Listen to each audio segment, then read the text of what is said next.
Yes, reka nanone nkwifurize kugubwa neza kandi nkubwira nti amahoro y'Imana akomeze kubana nawe.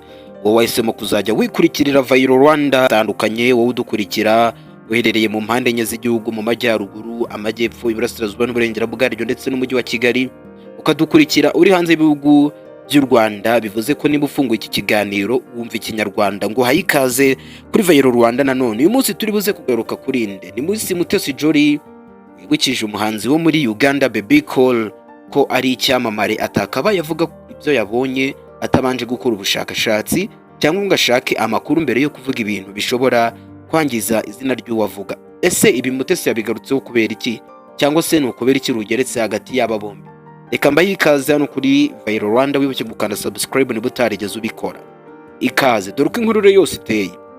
Aya magambo Miss Mutesi Jolly yagarutseho ubwo yasubizaga Bebe Cool wari umaze kumushinja kuba yarigeze kumutuburira yitwaje u Rwanda n'ikipe ya Arsenal.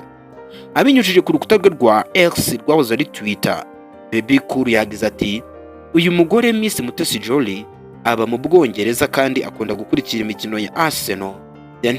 Yantekeye imitwe umwaka ushize yitwaje izina ry'u Rwanda n'ikipe ya Arsenal, none agarutse mu kindi gikorwa gikomeye ari gutegura. Ku rundi ruhande, Miss Mutesi Jolly mu kiganiro agiranye n'ikinyamakuru Igihe dukesha iyi nkuru, ubwo yarabajijwe ibyabaye hagati ye na Bebe Cool, yavuze ko atabizi, cyakora akeka ko yaba yaratekeye imitwe n'abantu bamwitirira ku rubuga rwa Facebook. Yagize ati: sinzi ibyabaye, ariko wasanga ari abantu banyitirira ku rubuga rwa Facebook baba baramutekeye imitwe.